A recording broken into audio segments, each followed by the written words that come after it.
मित्रांनो, मी आणि माझे कॉलेज फ्रेंड्स चाललोय ट्रिपला. तर चला बघूया कुठे चाललोय. सकाळच्या टायमाला मी तर तयार झालतो, पण माझ्यासोबत माझी बॅग पण तयार झाले होते ट्रिपला जायसाठी. पहिल्यांदा कधी तर फॅमिलीला सोडून एकटं चाललोय म्हणून मम्मानं सकाळी दही साखर भरवलं. मग ह्याच्यानंतर मम्मा आणि बाबांचं दोघांचं पण आशीर्वाद घेतलं. ह्याच्यानंतर आपल्या गाडीमध्ये आपण लगेज ठेवलं आणि मला कॉलेजला सोडायला बाबा आणि मम्मा दोघं पण येणार होते. आणि एक थोड्याच वेळात आपण पोहोचलो होतो कॉलेजच्या इथं. कॉलेजमध्ये का तर कॉलेजनं ऑर्गनाईज केली होती ही इंटरनॅशनल ट्रिप, आणि इथं स्लीपर कोच बस पण आल्या होत्या जे आपल्याला मुंबईला नेऊन पोहोचवणार आहेत. ह्याच्यानंतर लगेज आपलं ट्रॅव्हलर्स मध्ये ठेवलं आणि इथं आत येऊन बघितलं तर आपले तेलनाडे भाऊ कसं आरामशीर बसल्यात बघा.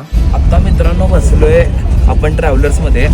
आता आपण थेट मुंबईला जाणार. एक अंदाजे 7 तासाच्या ट्रॅव्हलिंग नंतर आपण पोहोचलो होतो मुंबई एअरपोर्टवर. आणि दोघं मित्र बघा, पृथ्वीराज आणि राजवीर, ही डायरेक्ट मुंबईमध्ये झाल्यात. ह्याच्यानंतर एअरपोर्ट मध्ये आल्यावर जे पण प्रोसिजर असते ते सगळी केली आणि सगळी प्रोसिजर झाल्यानंतर आपल्याला मिळाला होता आपला बोर्डिंग पास. तर ह्याच्यानंतर मस्तपैकी आपण बोर्ड केलो आपल्या फ्लाईट मध्ये आणि येऊन बसलो आपल्या सीटवर. तर आजच्या ब्लॉग मध्ये एवढंच. तर आपण कुठं चाललोय हे तुम्हाला पुढच्या ब्लॉग मध्ये कळून जाईल. तोपर्यंत बाय.